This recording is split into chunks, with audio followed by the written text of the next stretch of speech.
bonjour à tous et merci de nous retrouver ce matin, ce mercredi 20 mars 2019, ici dans les magnifiques locaux de la Digital Fonderie à Paris, pour notre séminaire board, le premier en réalité séminaire board, même si nous sommes déjà évidemment rencontrés et déjà vus tous ensemble, premier séminaire board de cette année 2019. Je remercie de leur fidélité les uns et les unes et les autres qui sont ici pour la plupart attachés, ou en tout cas fidèles, fidèles à notre groupe des sons, les membres présents en tout cas ce matin de ce groupe des sons. Vous savez toute l'importance que ce groupe des sons a pour l'université du Change Management en médecine. Nous y reviendrons. Je salue également nos confrères journalistes et puis nos partenaires. Je vais les citer. Alors évidemment, d'abord General Electric qui nous reçoit ici dans ses locaux. Merci beaucoup à Christophe Lala et ses collaborateurs qui sont dans la salle. Madame Chassaigne, merci d'être là, mais également Fabienne Lecoq de la Médicale qui est avec nous. Bonjour Fabienne. Également Xavier Valin de Viviewer et Xavier Valin. Segap qui est avec nous, et notamment Virginie Brière et toute l'équipe de Segap. BVA évidemment, avec Odile Pexoto, mais également Hortus qui est présent. l'ESSEC par l'intermédiaire de David Autissier. La veille, Renaud Degas est avec nous. Bonjour de la veille de Presse Info Plus. Enfin, tous et toutes qui sont fidèles à nos travaux et qui nous accompagnent. C'est absolument essentiel, évidemment. Alors, la méthodologie de ce séminaire board et d'une manière générale de l'Université du Change Management, c'est aujourd'hui en particulier autour de ces séminaires board qui sont très importants. C'est nos laboratoires.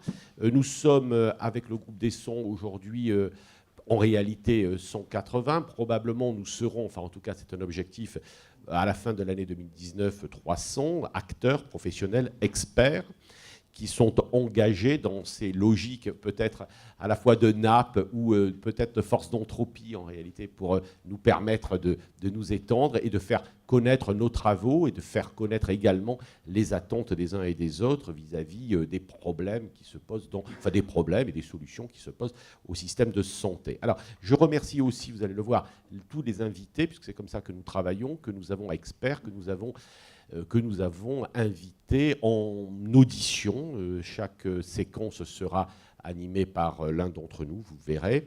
Aujourd'hui, le thème, c'est accompagner les professionnels de santé dans les nouveaux champs de la médecine en mode pluriprofessionnel.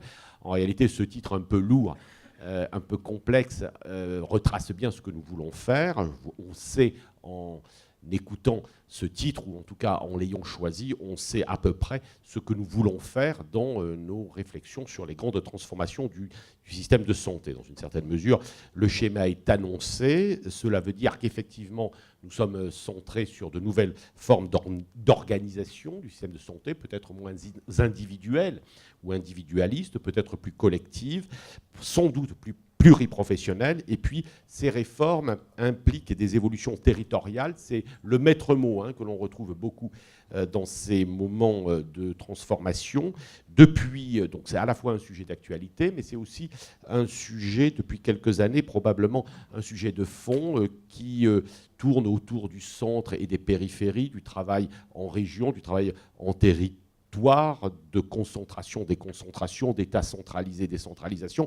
Enfin, bref, des questions à la fois éternelles pour le système de santé, mais également des sujets qui sont très liés avec la réforme Ma Santé 22, la réforme de la santé actuelle, des sujets qui reviennent sur le devant de la scène politique et dans les réflexions politiques. Alors, c'est comment on engage les professionnels, les acteurs, mais aussi les élus, les patients, les citoyens, dans ces changements, j'allais dire, sans trop de heurts, mais peut-être aussi avec un certain enthousiasme, volontarisme dans ce monde compliqué. Si nous avions quelques idées simples, ce serait une bonne solution, d'autant que, effectivement, cela sera sans doute en filigrane de nos réflexions. Le malaise social que la France connaît est tel qu'effectivement, il est quand même important, essentiel, que des gens comme nous, comme vous, etc., s'intéressent tout particulièrement, essayent de trouver des solutions pour engager les hommes et les femmes de ce pays dans des mouvements positifs et qu'ils soient un peu moins violents et un peu plus constructifs. Voilà ce que je voulais dire. Il n'est de vent favorable que pour celui qui sait où il va, disait le grand Sénèque, ce qui me permet de passer la parole à Pierre Marès, après Sénèque. Donc on restera beaucoup plus modeste parce que pour un gynécologue obstétricien de base, c'est difficile. Non, ceci étant dit, d'abord je suis très heureux d'être avec vous parce que j'ai quelques années de parcours dans les hôpitaux et c'est vrai que l'espace qu'a proposé Pascal Morel d'essayer d'inventer un creuset. Oui, enfin, Pascal Morel, le groupe de pilotage, le groupe de pilotage de Tissier. Ce que j'allais dire. Et en fait, de voir comment on peut inventer quelque chose qui pourrait nous permettre de faire face aux résistances au changement me paraît une excellente idée. Alors, vous l'avez vu, je suis entouré à ma droite de David Autissier, à ma gauche de Dominique Meigne. Donc, s'il y a des questions difficiles au-delà de ces intervenants, c'est eux qui répondront. Moi, je suis chargé de faire respecter le timing. Et ceci étant dit, je vais solliciter nos deux témoins parce que c'est un enjeu qui n'est pas nul, adapter l'hôpital aux enjeux de santé territoriaux. Alors, je vais me tourner vers eux parce qu'ils n'ont que 10 minutes pour nous parler de ce problème-là, comment ils vont y répondre, qu'est-ce qu'ils ont proposé, comment ils ont motivé les acteurs sur leur territoire, sachant qu'il y a le territoire de proximité et qu'il y a les nouveaux territoires. Donc je vais solliciter en premier le professeur Mario Cambone, qui est au centre de cancer de Nantes et qui va nous dire un petit peu ce qu'il en pense, en particulier sur la cancérologie. Et après, on abordera l'autre sujet. Et 10 minutes chacun. Et ensuite, surtout, un bon quart d'heure de discussion avec vous. Donc préparez-vous. On se tient en haleine. D'abord, merci beaucoup de votre invitation. Donc, je prends ma montre, vraiment 10 minutes. Alors, c'est une problématique que l'on a réfléchi dans le cadre du projet d'établissement. Tout établissement doit conduire son projet d'établissement et c'est quelque chose qu'on a mis au cœur de nos réflexions, premièrement. Et on n'est pas parti du territoire, on est parti du patient, premièrement. Je pense qu'il est important, c'est le patient qui doit être au centre de tout. Ce qu'on a oublié, on a oublié, c'est ce qu'on est en train de faire, c'est qu'on met les structures autour du patient, mais c'est le patient qui doit bouger et pas l'inverse. Donc ça, c'est un point important et ça a été l'objet d'une réflexion de différents groupes de travail qu'on a pu conduire. Donc, le patient est au centre de tout. Le patient doit être autonome. Ça aussi, c'est une clé importante. Et puis, on a une évolution des soins en cancérologie, qui n'est pas propre à la cancérologie, mais qui est encore plus prégnant en cancérologie avec le développement de tous les traitements par voie orale. Le patient passe de moins en moins de temps dans les structures hospitalières et passe de plus en plus de temps chez lui. Et il vient en règle générale à l'hôpital, soit parce que ça va mal. Quand ça va très mal, il vient y mourir. Ou c'est parce qu'il a besoin d'un soin technique, que ce soit la chirurgie, la radiothérapie. Donc on voit bien que l'évolutivité du paysage est en train de bouger de ce côté-là. La multidisciplinarité, l'interdisciplinarité, c'est la base de la prise en charge en cancérologie, donc ce n'est pas quelque chose qu'on découvre. Et en fait, quand on s'est posé la question, dans un système complexe, vous avez des entrées, des sorties, puis vous avez une espèce de boîte noire, comment on va faire pour que dans cette boîte noire, il y ait le patient? Alors, on a réfléchi en système de réseau, parce que pour nous, le territoire, c'est un réseau. Et dans ce réseau, vous avez effectivement les professionnels de l'Institut, vous avez les professionnels de ville, et il faut faire le lien entre tout ça. Et on a imaginé un petit peu comme c'est pas très beau comme terme, mais comme une tour de contrôle. C'est-à-dire que les entrées arrivent par une tour de contrôle et les professionnels de cette tour de contrôle qui va permettre de guider en quelque sorte le patient dans ce réseau, ce n'est pas forcément des médecins, mais ce sont des infirmières qui ont acquis des compétences supplémentaires. Donc nous, on est très favorable aux infirmières de pratique avancée. À l'institution, on en a 6, qui est assez remarquable. Et ces infirmières, en fin de compte, on a plutôt essayé d'identifier les nœuds de coordination. Donc en fin de compte, on fait un mapping, et puis on regarde où les acteurs clés doivent être placés. Et c'est ainsi qu'on a pu mettre en place des infirmières de parcours complexes, l'oncogériatrie, la neuro-oncologie, des infirmières qui vont aider à l'éducation thérapeutique pour les prises orales, etc., etc. Et puis, quand vous êtes chez vous, il faut être moderne.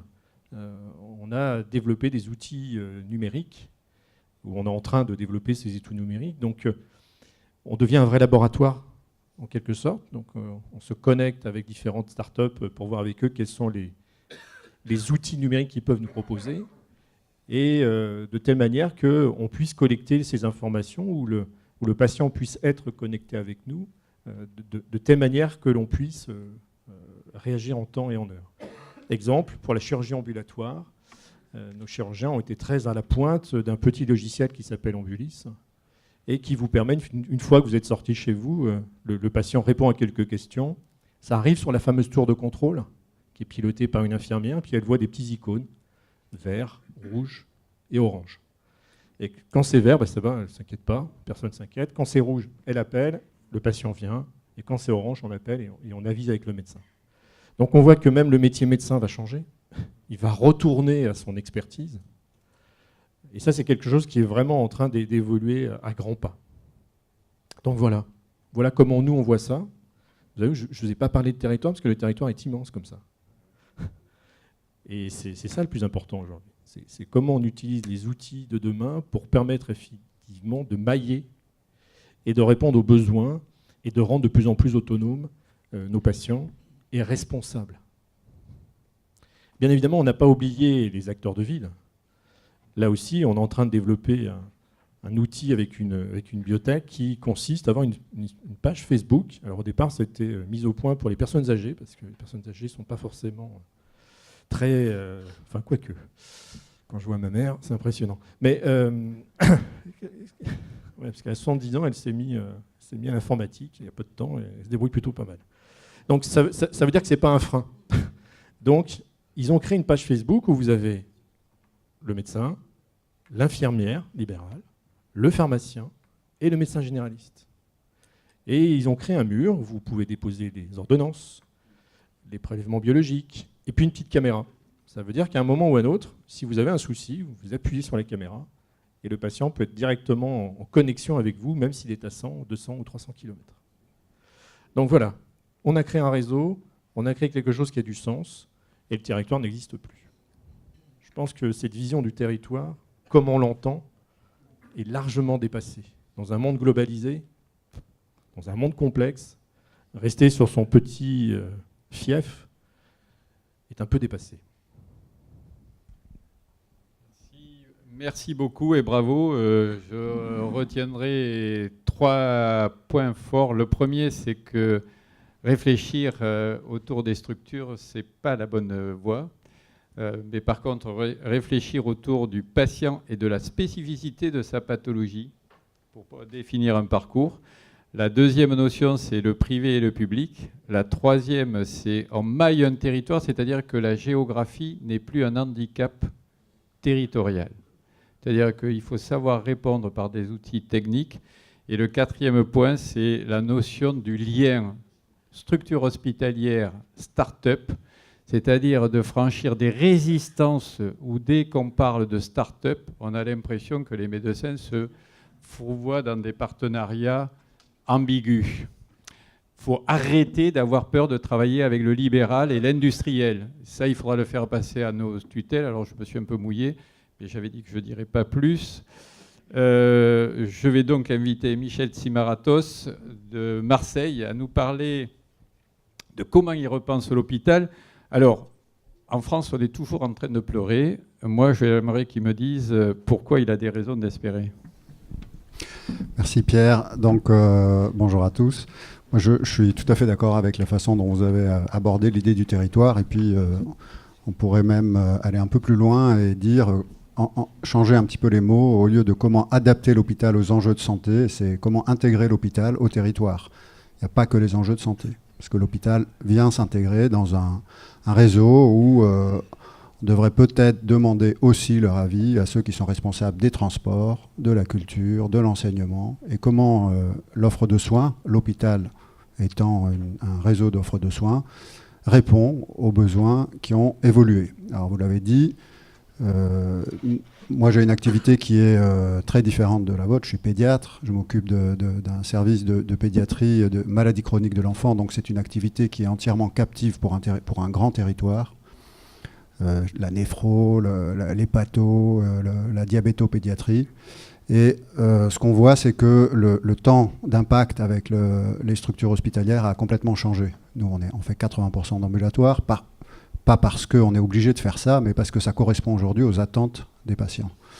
Et on voit bien qu'il y a 3 niveaux d'impact avec les structures hospitalières. Il y a le temps extrêmement court qui est la traumato, on a un accident et on va à l'hôpital ou on va dans une structure de soins, pas obligatoirement l'hôpital, on a une réponse et après on est guéri. Il y a le temps qui est le temps mi-long, qui est le type c'est le cancer, où on a un créneau dans notre vie qui est un créneau avec un contact hospitalier extrêmement fort, extrêmement lourd, avec des professionnels qui peuvent être sur le territoire, des libéraux ou pas, mais qui ont besoin d'une référence très spécialisée. Et puis, de plus en plus souvent, et heureusement, un jour on vous dit vous êtes guéri. Vous êtes guéri de la maladie, mais il reste souvent des séquelles importantes au niveau social, au niveau d'accès à l'emploi, d'accès aux emprunts, etc., qui peuvent durer. Et puis il y a les maladies chroniques. Ce n'est pas un créneau, c'est un décalage permanent. Si vous avez un diabète, ou une insuffisance rénale chronique, ou une greffe, ou une maladie comme ça, vous décalez votre ligne de vie avec un contact permanent avec l'offre de soins, et ça ne revient plus jamais à l'autre niveau. Et donc, repenser l'hôpital dans le cadre d'une réorganisation territoriale, c'est ça. C'est comment donner, comment organiser nos structures, comment faire évoluer nos organisations pour qu'on puisse répondre à ces 3 temps de recherche du soin et de la compétence médicale, en laissant les gens le plus possible chez eux et en ayant des temps de contact avec l'offre de soins qui soient à très haute valeur ajoutée. Et donc, pour arriver à ça, ça veut dire qu'on doit tenir compte des contraintes de transport, y répondre avec un peu d'intelligence artificielle ou en tout cas de numérique. La téléexpertise et la téléconsultation, c'est quelque chose qui peut apporter énormément. Il y a des projets très concrets aujourd'hui de téléconsultation ou de téléexpertise dans les EHPAD pour, par exemple, la dermato. Comment on peut ne pas déplacer un patient et donner une réponse plutôt que prendre un rendez-vous, envoyer le patient en ambulance ou en VSL, attendre dans une salle d'attente, etc. Et donc, la réponse numérique, c'est une réponse qui doit servir un objectif dont la réflexion est basée sur la valeur ajoutée des médecins et des infirmières. L'outil ne fait pas l'artisan. Ce n'est pas parce qu'on va mettre un réseau à haut débit qu'on va avoir des bonnes consultations en télémédecine ou en téléexpertise. Donc les raisons d'espérer, elles reposent essentiellement sur les acteurs, beaucoup plus que sur les bâtiments. Dans notre réflexion qu'on a eue en écrivant ce livre, on a fini par arriver à la conviction que la ressource, c'est l'humain. Bien sûr, dans les hôpitaux, il y a du matériel de pointe, il y a des investissements qui sont indispensables, mais si on enlève les acteurs qui ont le savoir-faire, on n'arrivera pas à faire tourner ces structures, ou en tout cas, elles ne tourneront pas de façon optimale. Et c'est la cartographie des ressources en tenant compte de l'offre de soins libérale, de l'offre de soins associative, de l'offre de soins mutualiste et de l'offre de soins de recours, comme sont les centres de lutte ou les CHU, ou les très gros CH. Elle doit être intégrée avec la dimension économique du territoire. Un hôpital de montagne qui voit l'affluence augmenter de 10 fois pendant les vacances scolaires ne peut pas répondre de façon efficace si les RH, si les ressources humaines et le nombre d'infirmières qu'il y a aux urgences est le même que pendant la période creuse. Et donc, repenser l'hôpital, c'est aussi mettre une idée managériale d'une adaptation des ressources, non pas uniquement à l'écologie de la structure et de l'hôpital, mais à celle du territoire. Et on peut très bien imaginer qu'il y ait des hôpitaux locaux, qu'il y ait un recours adaptable à l'activité économique du territoire pendant des périodes, par exemple, touristiques. Les vacances au ski sont l'élément le plus parlant de ça. Et ça veut dire que les ressources humaines doivent intégrer la dimension managériale. Et pour y arriver, pour ne pas avoir une vision qui soit un peu réductrice de la ressource humaine, qui est simplement un budget de dépenses, il faut intégrer la dimension qualité là-dedans. Il faut que le management de la qualité quitte le domaine de la fonction support. L'équipe qualité n'est pas une équipe qui vient uniquement pour vous aider à mettre les cases pour la certification. L'équipe qualité est celle qui sous-tend la réflexion des ressources humaines, de l'informatique, des achats, de tout. Qu'est-ce qui sera mieux après ? Bien sûr, si c'est moins cher et si c'est à l'équilibre, c'est bien. Mais est-ce que c'est mieux ? Vous savez tous qu'il y a des éléments de non-qualité qui sont extrêmement rémunérateurs pour l'hôpital.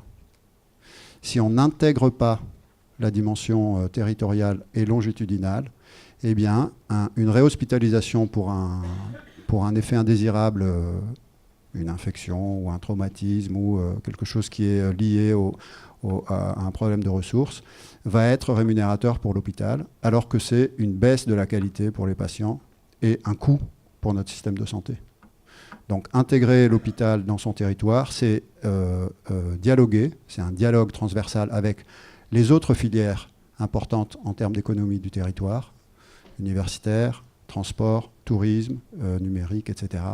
Et l'intégration de la qualité, de mon point de vue, comme il faut que ça quitte les fonctions support et que ça devienne la fonction primaire de toutes les directions d'un hôpital, d'une clinique ou d'un système de soins. Merci.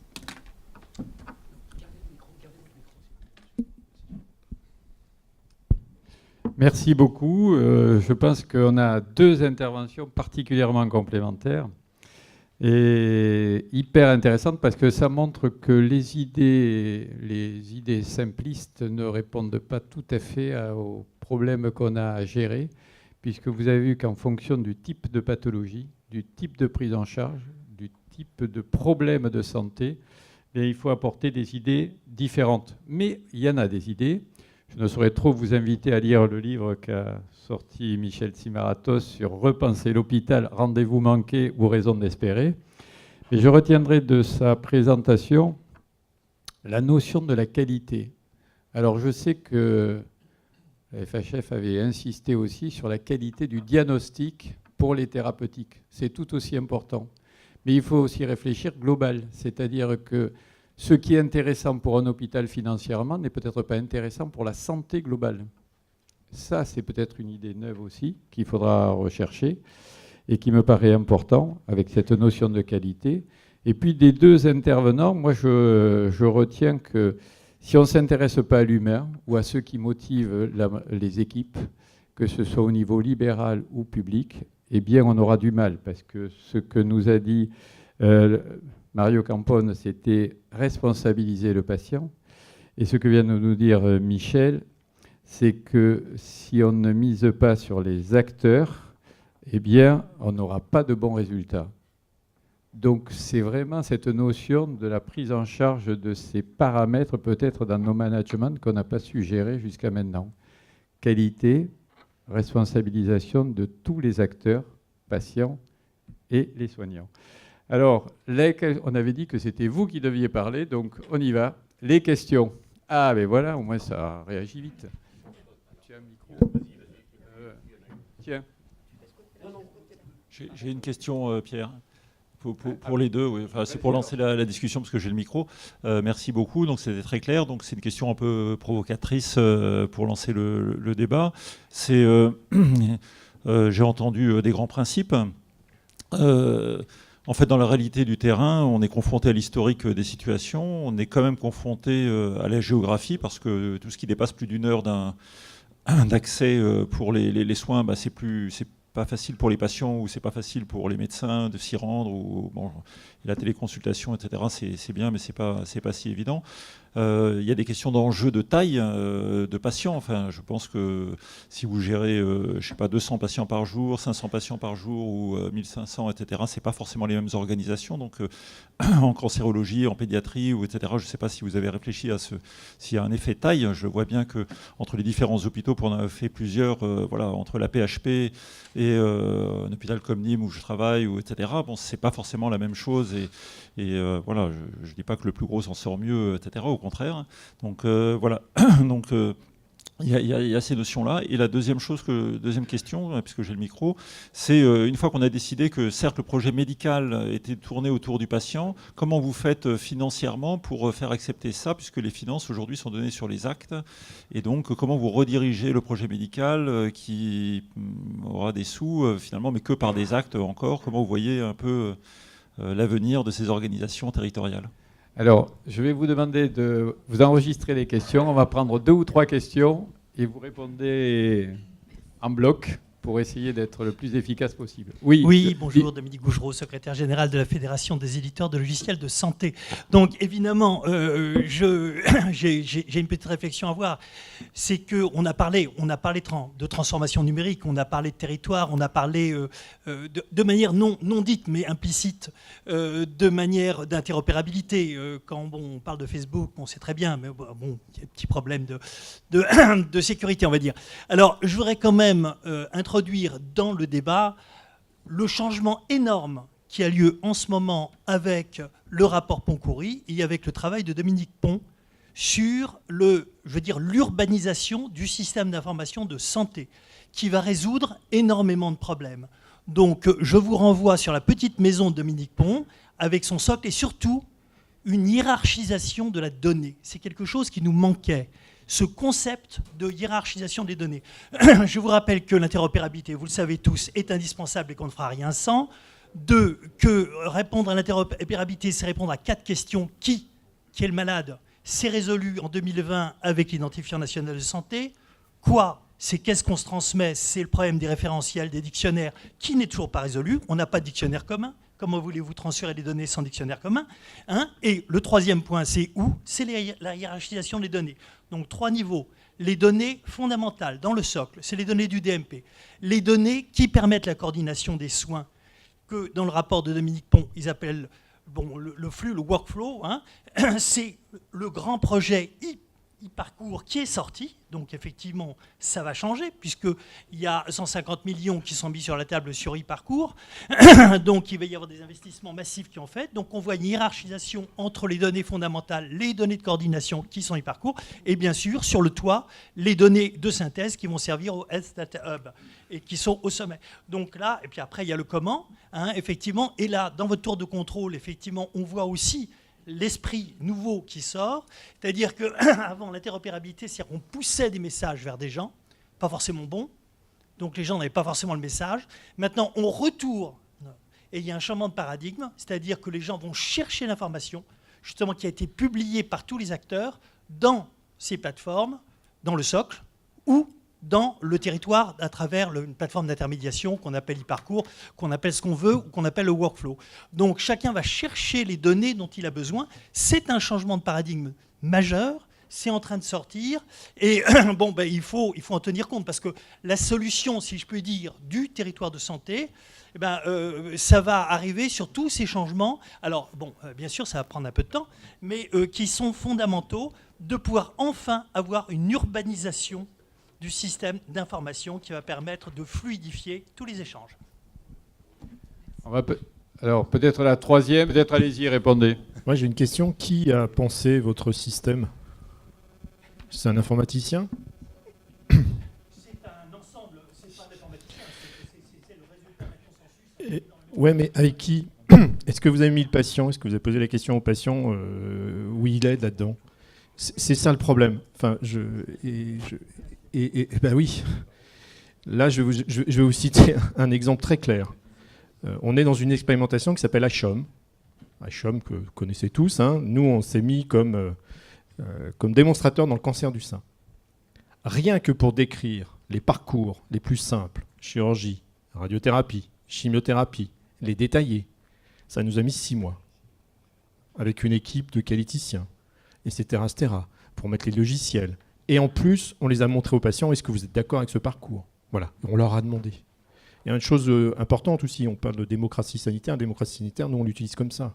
C'est-à-dire que quand il y a un outil, on leur demande, est-ce que vous allez l'utiliser? Parce que si vous n'allez pas l'utiliser, il ne sert absolument à rien. Donc voilà, on est d'accord. Mais et c'est là l'importance du terrain, des expérimentateurs. Sur la page Facebook, là, la fameuse que je vous parlais, le patient va la tester. Et on va l'utiliser dans le cadre de l'article 51 pour le suivi des thérapeutiques orales à domicile.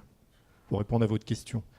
Comment peut-on financer les choses? Il y a l'article 51 qui va pouvoir justement nous aider, je l'espère, à montrer la plus-value de la qualité des soins. Parce que paradoxalement, la qualité des soins, c'est pas un gros mot. Je suis d'accord avec vous, c'est de l'efficience. Mais paradoxalement, ça ne sera pas forcément moins de moyens. Pas de moyens. C'est des moyens qui vont être redistribués ailleurs, d'une autre manière. Et en fin de compte, si on n'a pas une vision macroéconomique, l'économie, elle se fera en macro, mais pas sur le parcours. Donc voilà, donc c'est à nous d'expérimenter, et ça coûte, hein, parce que quand on met des infirmières de pratique avancée, si on n'a pas des subventions de l'ARS, c'est l'institution qui paye. Mais pour nous, c'est plus qu'important, parce que ça nous permet effectivement d'éviter des complications en amont et en aval.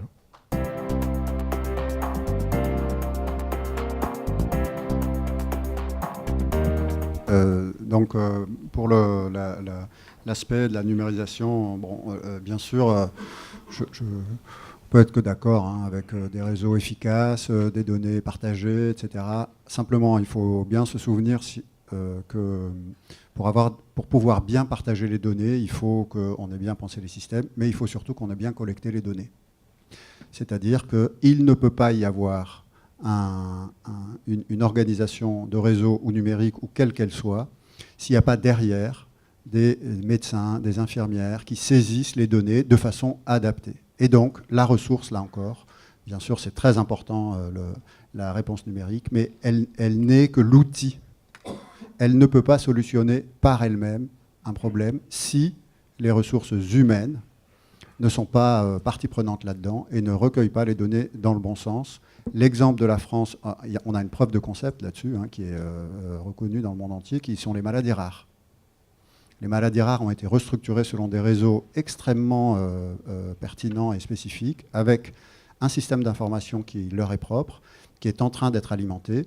Alors moi, je suis d'accord avec ce que vous dites, c'est très long, parce que la qualité des données, la vérification des données, aujourd'hui, est faite essentiellement par le corps médical, alors que c'est probablement un autre métier, qu'il y a des data managers qui pourraient faire ça.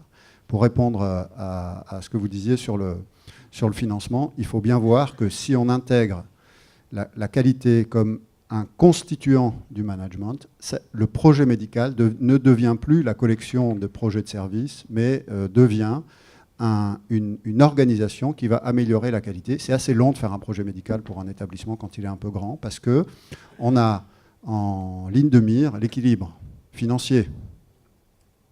Mais aujourd'hui, les enveloppes IFAC, par exemple, les enveloppes qui récompensent l'amélioration de la qualité, elles sont pour la plupart redistribuées aux équipes qui assurent le contrôle de la qualité, et non pas aux équipes soignantes.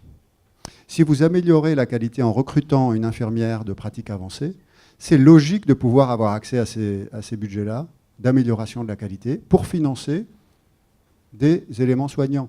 S'il y a eu une réponse financière sur des postes peu qualifiés, on a supprimé des postes peu qualifiés dans un hôpital, tout le monde fait ça, dans toutes les entreprises on fait ça. Si ça aboutit à ce que des infirmières, qui sont des valeurs ajoutées importantes, des ressources chères de l'hôpital, se déplacent pour aller chercher les médicaments à la pharmacie, c'est une erreur. Parce que ça veut dire qu'on fait du transfert de tâches sur le personnel soignant. Et donc, de mon point de vue, et c'est ce qu'on demande, il faut intégrer un binôme médecin-soignant pour la rédaction des projets médicaux des établissements, avec comme prérequis la recherche de la qualité. Ça va faire plaisir à nos invités, Oui. à nos amis infirmiers. Alors, dans l'ordre, juste un petit mot, c'est pour nos tutelles, rappeler que l'informatisation ne va pas réduire le personnel. Voilà. Non, mais le message, il est clair. C'est-à-dire que si on veut de la qualité d'information, il faudra des infirmières spécialisées et des gens soignants capables de rentrer ces données. Allez-y. Oui, Renaud Degas pour la veille des acteurs de la santé. Une petite question, une observation. Il se trouve qu'on suit, nous, à l'agence, beaucoup les libéraux aussi. Et dans ce que j'entends, j'ai l'impression qu'il y a des territoires qui se croisent, mais pas à la même altitude.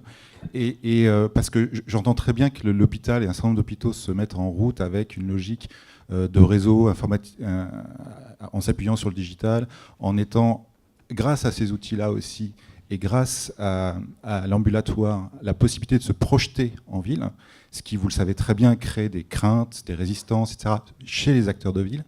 Donc, comment, parce que vous les avez évoqués, mais je n'ai pas l'impression, ou alors parce que je ne connais pas dans le détail vos projets, mais vous avez évoqué les libéraux comme une composante, mais je n'ai pas l'impression que comment vous faites pour les embarquer, pour que justement ce territoire et ce maillage se fasse, le dialogue se fasse au-delà des sempiternelles guerres de secteur, parce qu'on sait qu'elles existent, il y a l'historique, comme disait monsieur tout à l'heure, et qu'il est puissant.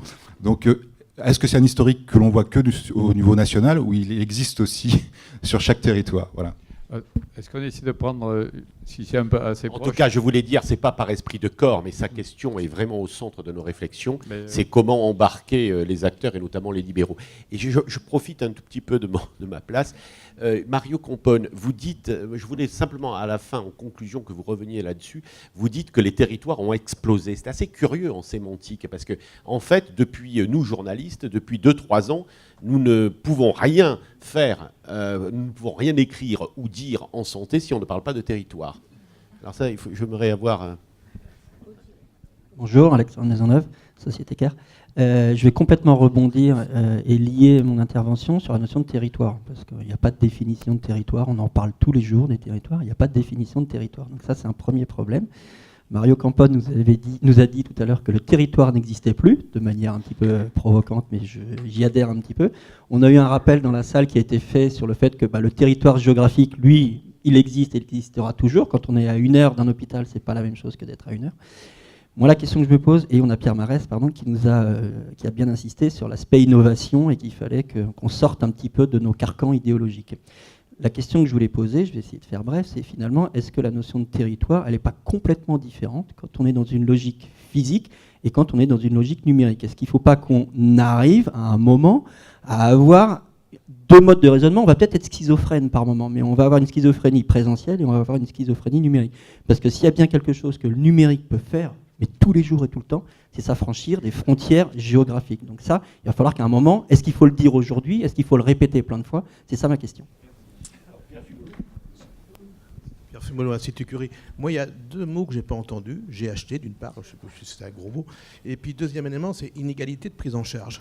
Parce que vous êtes 2 représentants CHU et centres brillants, mais il y a des malades qu'on ne voit pas. Dans mes fonctions antérieures, j'étais en Bourgogne-Franche-Comté. Le Morvan, c'est des malades qui ne venaient pas forcément à Dijon.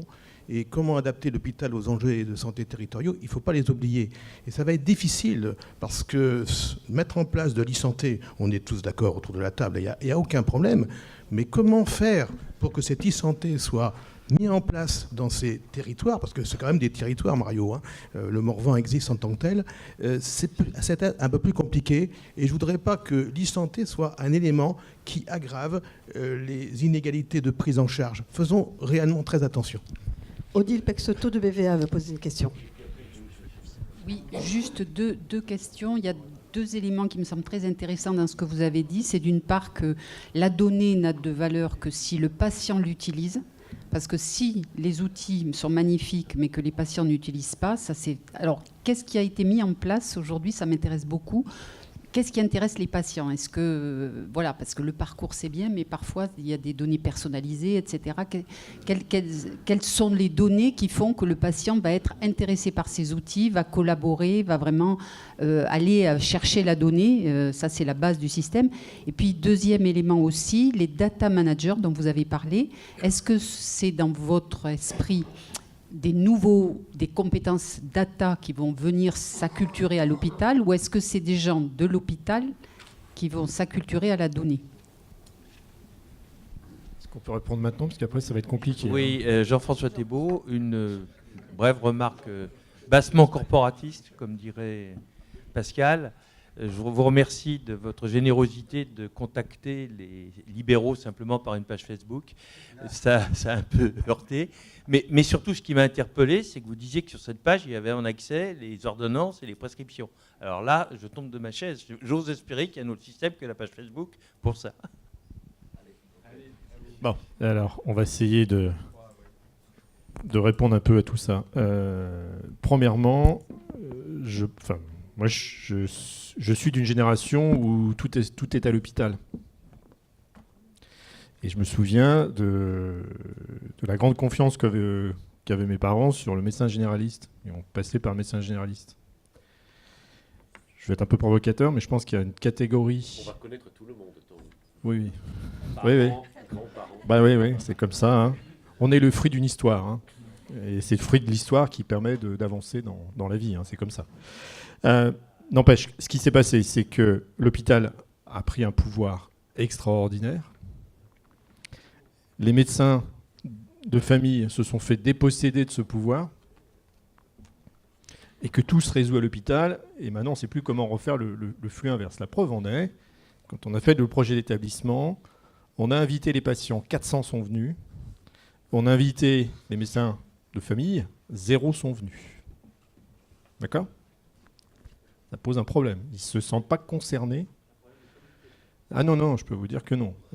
On a inondé par toutes les... Pas par Facebook, hein, par tous les moyens, par tous les canaux possibles et imaginables. On voit bien qu'il y a aussi... Alors on va se dire les choses aussi. Hein, on voit bien qu'il y a une génération de médecins de famille qui ont évolué dans leur pratique, qui ont, eux, perdu aussi, pour certains, de l'autonomie, et qui se réfèrent en permanence à l'hôpital, et qui ne veulent plus reprendre leurs responsabilités aussi. Hein. Enfin, bon, ça, une fois que c'est dit, c'est dit. Hein. Bon. Pour répondre au Morvan, nous, on a la même... Tu connais Pouzauge, Pierre, hein, c'est perdu, hein, mais pourtant, il y a Fleury Michon. Ouais, enfin, il n'y a plus de médecin généraliste à Pouzauge. Et pourtant, il y a Fleury Michon. Fleury Michon, qui est une grosse entreprise. Bon. On est en train de mettre en place une cabine de consultation, on est plusieurs, chez le pharmacien du coin, pour permettre justement que le patient de l'entreprise Fleury Michon puisse avoir un contact avec une équipe médicale. Et de l'autre côté, on a une tour de contrôle avec un médecin régulateur qui va faire les consultations. Et puis, en fonction de la problématique, va l'adresser soit au gastro-entérologue, soit au cancérologue, soit au cardiologue. Donc, il y a les outils qui existent. Et si peut-être que vous êtes tous familiers de LinkedIn. Et à un moment, moi, je me suis accroché à un truc où le médecin est dans ton cabinet, l'infirmière est à 400 km. C'est aux États-Unis, c'est les grandes plaines où il n'y a personne. Et puis, l'infirmière est avec un casque virtuel et elle tourne les pages du dossier. Et le médecin est projeté, son image en 3D est projetée devant le patient. Les outils existent. Donc ce n'est pas une problématique, c'est juste notre mentalité à nous qui n'est pas encore, qui n'est pas formatée à ça. C'est fait. Donc ça va prendre un peu de temps parce qu'il y a des réticences, le changement c'est difficile, mais le territoire, voilà, petit à petit, il va se dissoudre. Il y avait quoi comme question ? Je suis perdu après.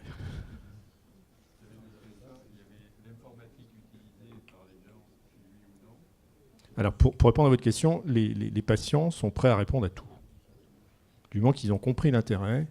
Toujours dans iChom, on met en place des questionnaires de qualité. Il y a 120 questions. Ils font ça en 4 minutes. Voilà. Et ça ne leur pose pas de problème. Donc, c'est quand vous expliquez l'intérêt de tel ou tel outil que le patient adhère ou n'adhère pas.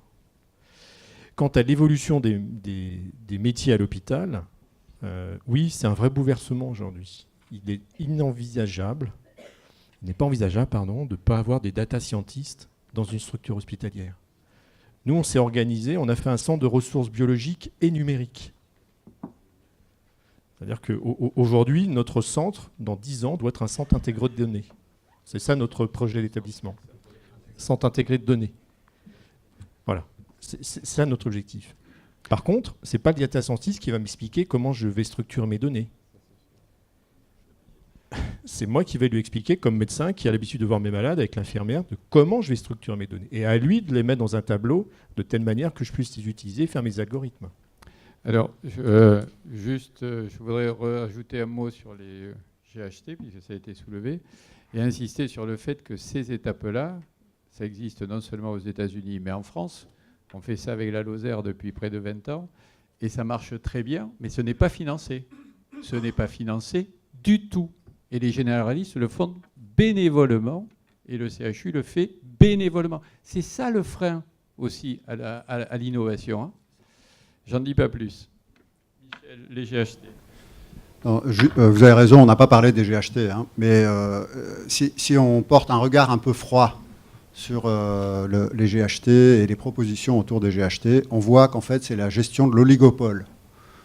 On voit bien que la précédente réforme qui visait à ce qu'on supprime un certain nombre d'hôpitaux parce qu'on considérait qu'il y en avait trop, il y avait une carte hein, du nombre de lits qu'il fallait fermer dans les territoires. On n'a pas réussi à le faire parce qu'il y avait les maires qui étaient... Enfin, disons que le contexte ne s'y prêtait pas pour s'en sortir comme ça. On a dit, on va faire les GHT. Et les GHT vont permettre aux médecins de se parler entre eux et de répartir l'activité. Et c'est entre eux qu'ils vont répartir l'activité.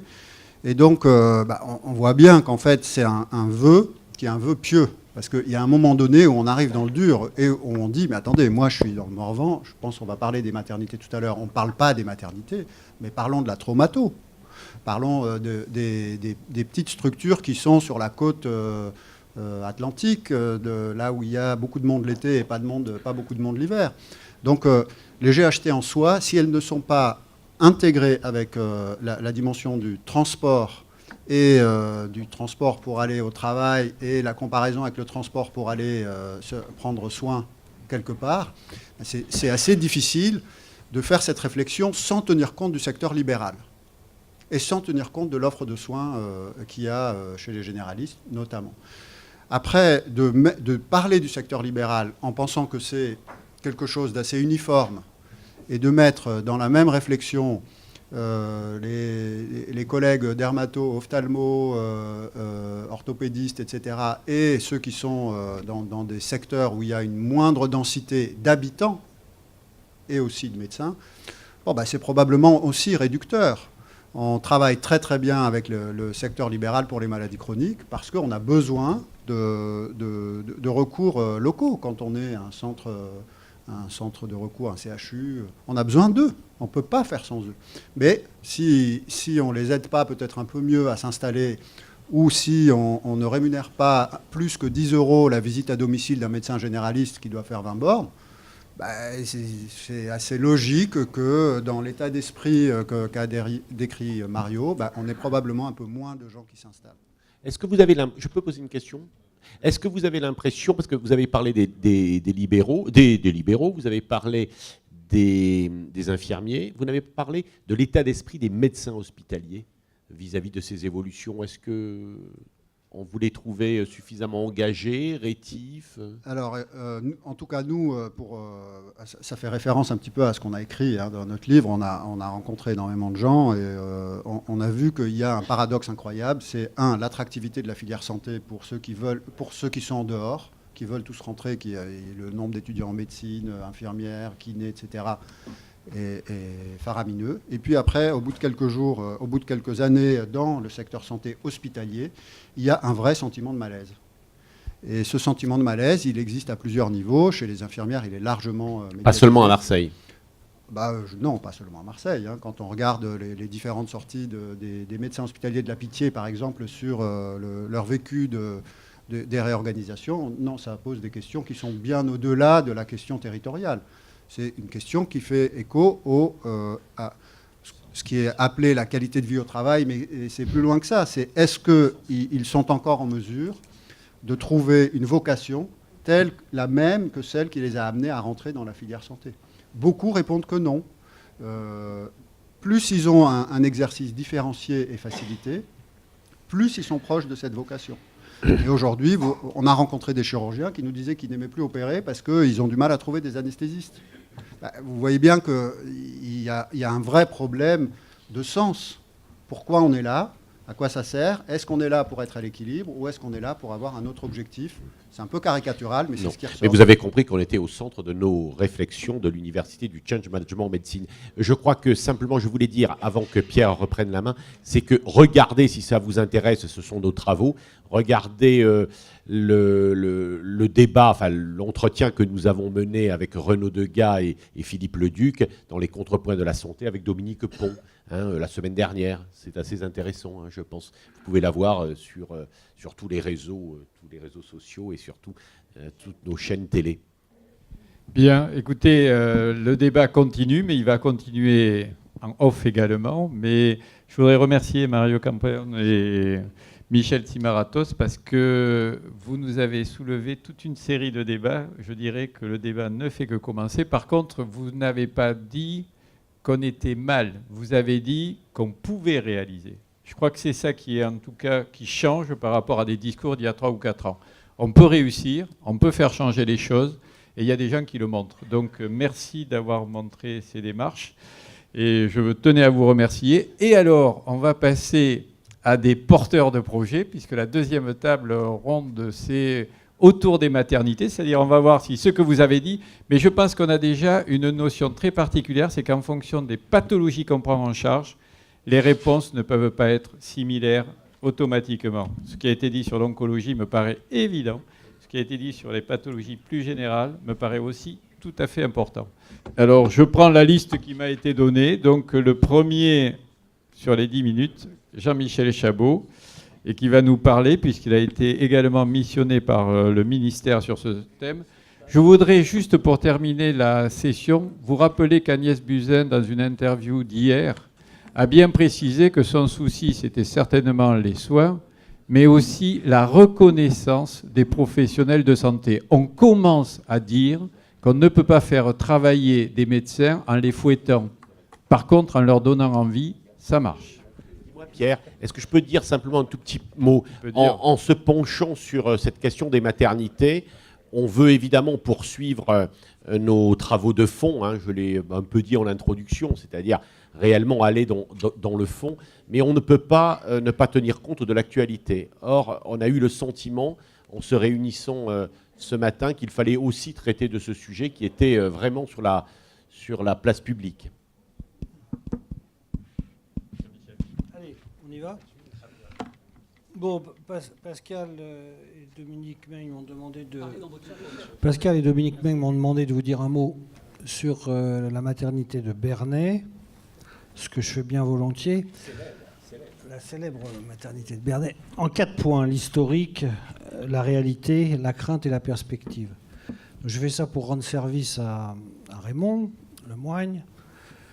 Je venais d'arrêter mon activité universitaire et à la HAS, et bon, je l'ai fait avec un certain plaisir. L'historique, en 4 tout petits aspects. Le premier point, c'est que c'est un établissement qui était dans une difficulté assez considérable.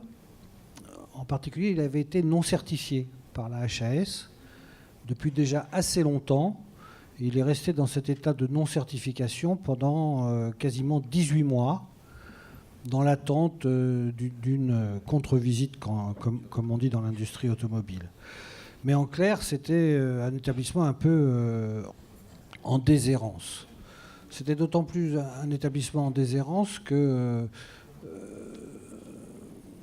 il y a des difficultés de recrutement médical qui sont tout à fait considérables. De mémoire, sur l'ensemble des PH qui travaillent, il doit y avoir seulement une quinzaine, entre 10 et 15 PH qui sont effectivement rattachés et présents tous les jours ou presque sur l'établissement. Le reste, ce sont des intérims et ce sont des vacataires qui viennent quelquefois de Paris. Le troisième point de cette historique difficile, c'est que la direction, au moins pendant les 5 années précédentes, la fin de l'année 2017, le début de l'année 2018, avait dû changer 4 ou 5 fois, qui avait eu un profilage dans différents GHT, parce que Bernay, géographiquement, se trouve en réalité à la confluence de 3 territoires de GHT, et pendant un certain temps, ils avaient été pré-rattachés à tel GHT, puis ça avait changé, puis ça avait encore changé.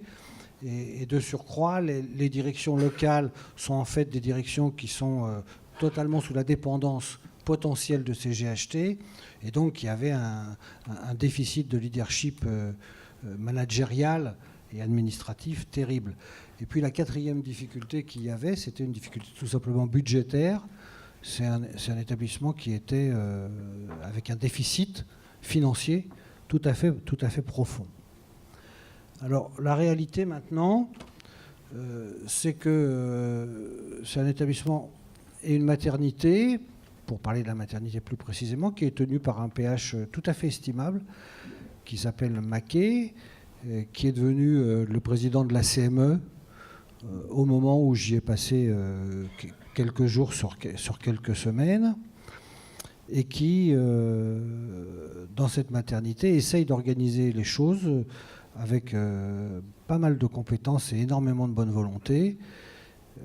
Maternité qui fait un peu moins de 300 accouchements par an. Sur les dernières semaines, sur les derniers mois, là, au moment des visites de la ministre et ainsi de suite, ça a été un petit peu boosté à presque 400, mais en réalité, c'était 300 accouchements par an, qui sont d'ores et déjà des accouchements, entre guillemets, le plus possible sans risque, puisque quand on avait discuté au début de l'année 2018, le chef de service de la maternité avait indiqué très clairement que toutes les grossesses avec un minimum de suspicion de risque, il les adressait déjà à l'époque, soit à Évreux, soit à Lisieux, pour le suivi et l'accouchement. Évidemment, il faut comprendre, et c'est le 3e point, une crainte tout à fait considérable, parce que dans les établissements, les gens sont habitués à dire que si on touche à la maternité, on touche à l'anesthésie. Si on touche à l'anesthésie, on touche à la chirurgie, et que derrière, c'est la fermeture pure et simple de l'établissement, argument qui a été largement utilisé par les responsables et les édiles locaux.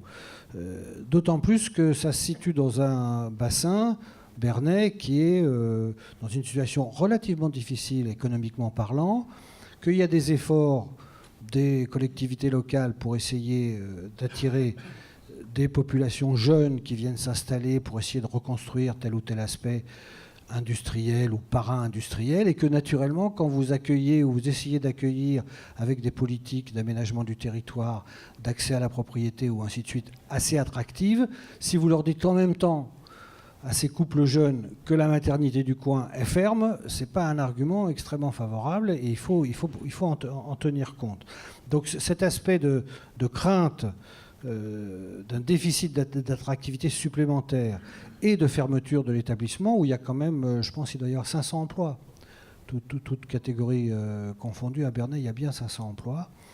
Dans un environnement qui est économiquement difficile, c'était quelque chose de tout à fait prégnant. Et j'en viens maintenant au 4e point, qui est celui de la perspective. Alors, la perspective sous 2 aspects. L'administration, l'ARS et la ministre ont repris des arguments de sécurité. C'est vrai qu'il n'y avait pas de pédiatre. Il y avait une couverture anesthésique qui était assurée, parce que le chef de service faisait bien le boulot. Mais enfin, c'était quand même un tout petit peu juste. Et évidemment, il n'y avait pas du tout de réanimation. Mais le chef de service s'arrangeait pour que, si j'ose dire, on n'en ait pas besoin. Pour autant, je ne sais pas si ça sera repris par les autres interlocuteurs, le seuil un peu couperet qui a été largement utilisé et évoqué ces dernières années de 300 accouchements par an pour maintenir ou pas une activité de maternité, c'est quelque chose qui est quand même un petit peu rustique. Et on peut très bien imaginer de trouver des seuils, plus largement d'ailleurs dans la politique d'autorisation d'activité, qui ne tiennent pas simplement compte d'un aspect comme ça numérique. Il y a certainement un travail, je pense qu'Anne-Marie de Saxé y travaille en ce moment d'ailleurs, quelque chose qui pourrait être un petit peu multifactoriel que des couperets purs et simples de 300 accouchements par an. Ayez quand même en tête que sur ces moins de 300 accouchements, il y avait quand même 13 postes de sage-femme dans l'établissement. Et que les directions successives de ces dernières années avaient été incapables d'apporter une modification à cet aspect. Je vous cite cet exemple parce qu'il est vraiment parlant, si j'ose dire, mais il y en avait bien d'autres à l'échelle de l'établissement. Donc, premier aspect, revoir ces aspects de seuil, valoriser la notion de centre périnatalité, puisque c'est comme ça que ça devrait se passer, et puis plus globalement, quelque chose qui a été très peu perçu par les responsables, en particulier politiques locaux, c'est le développement de ce qu'on appelle maintenant, enfin depuis maintenant plusieurs mois, l'hôpital de proximité et la labellisation d'hôpital de proximité. Il y a un très gros besoin, comme dans plein d'endroits en France, au service de la population, de développer des activités d'hôpital de proximité, aussi bien en termes de services d'urgence qu'en termes, disons, pour aller vite, de gériatrie, hôpital de jour, et puis un service de gériatrie court, et puis une expertise. Bon, eh bien, si vous expliquez ça aux responsables, ils ne l'entendent pas de cette oreille, parce qu'ils ont la notion que ces activités de proximité, elles sont ni rémunératrices, ni à mettre tellement en avant pour dire qu'on a un hôpital intéressant qui fonctionne, ou ainsi de suite. Donc là, il y a probablement une action d'ordre pédagogique à mener pour que cette affaire d'hôpital de proximité, qui va entraîner des modifications d'organisation interne de l'établissement considérables. Et quand on sait qu'il est question d'en faire plusieurs centaines dans les 2 ou 3 ou 4 années qui viennent, bonjour. Voilà, je voulais surtout insister là-dessus, deux aspects livrés à votre... Peut-être que la notion de seuil est quelque chose d'un peu rustique et qu'il faudrait avoir une réflexion un petit peu plus large pour autoriser des activités dans un établissement. Et puis deuxièmement, entamer, parce que ça va être long, un long chemin de valorisation de ce qu'on appelle l'hôpital de proximité, qui est très mal perçu par toute une série de gens qui interviennent là-dedans, et qui est pourtant ce dont, à titre d'exemple, la population vieillissante autour de Bernay a absolument besoin. Je vous remercie. Merci beaucoup pour cette présentation claire d'un cas concret. Je retiendrai 3 mots. La notion d'interconnexion d'établissement, la notion de sélectivité du suivi des parcours de grossesse qui impacte aussi bien les médecins dans leur formation que les patients dans leur acceptation. Et la 3e notion, c'est qu'il faudrait trouver des critères à facteurs multiples et pas mononeuronaux. Donc, je passe la parole, puis on va continuer avec donc c'est Jean-Loup Durousset qui va nous parler des aspects économiques, entre autres, j'espère, puisqu'en tant que directeur d'établissement privé, à moi dans l'ordre de ma liste, mais ça peut être comme vous voulez. Non, pas de problème. L'aspect économique, je ne sais pas, mais je vais essayer de vous dire un peu mon point de vue. Alors, mon voisin disait, je gère une maternité conséquente, puisqu'elle fait pratiquement 3800 naissances, et puis je gère depuis 2 ans une petite maternité de 500. Donc c'est intéressant de savoir pourquoi, justement, je me suis intéressé aux petites. Puis comme vous le savez peut-être, j'ai beaucoup voyagé, je suis allé en Chine, en Russie, pour voir ce qui se passait dans les autres pays. Mais maintenant, j'ai décidé d'aller voir ailleurs. Je vais à Saint-Claude, à Die, à Bernay, parce que c'est là que se passent les choses. J'allume pas le feu, mais c'est là qu'il y a des choses intéressantes à voir dans notre pays. C'est les nouveaux déserts, et donc je m'intéresse à ça. Alors, quand on regarde la maternité, on est obligé de se poser une série de questions sur les chiffres, d'abord. D'abord, la maternité, c'est un des actes les plus fréquents. Après la coloscopie, la cataracte, le 3e acte, c'est la maternité, 740 000. À titre d'exemple, les coloscopies génèrent parfois le diagnostic du cancer du côlon, mais le cancer du côlon, c'est 40 000. Et le cancer du sein, je crois que c'est 30 000 à peu près. Vous voyez un peu la disproportion entre la maternité et le truc. C'est un premier chiffre qui m'a marqué. Et le 2e chiffre, c'est que les chiffres sur les cas particuliers, la réanimation néonatale par exemple, ils n'ont pas bougé. C'est toujours 2% à peu près des naissances. on a le même nombre de bébés qui va en réanimation néonatale qu'il y a 20 ans en arrière. Ça n'a pas varié, malgré 1998 et la réforme. Ces chiffres-là sont des chiffres stables. En revanche, ce qui a bougé, c'est la répartition dans les niveaux. Les niveaux 3 ont beaucoup progressé, plus de 37% en 5 ans. Les niveaux 1 ont beaucoup baissé en 5 ans. Et un nouveau chiffre est apparu, qui peut nous interroger tous, c'est que le chiffre qui a augmenté, c'est le chiffre de la maternité de la rue. C'est-à-dire que le nombre de naissances hors établissement a considérablement augmenté, plus 17% en 5 ans. Il y a une petite maternité qui s'est créée, qui est la maternité du domicile ou dans la rue, du hors établissement. 540 naissances de plus en 5 ans. Donc on est obligé de se poser des questions sur qu'est-ce qui se passe autour des maternités. Alors moi, on est à l'université, et je me suis dit, je vais réfuter un peu tout ce que j'ai pu faire, puisque j'ai participé aux réformes depuis 1998. Avec mon voisin, on a fait un certain nombre de discussions sur certains sujets. Et je me dis, en fait, il y a quelques biais dans notre raisonnement. Il y en a au moins 5, pour moi. Après, on pourra échanger. Le premier, c'est qu'on a considéré que l'exceptionnel devait être la règle. Et ça a des conséquences énormes.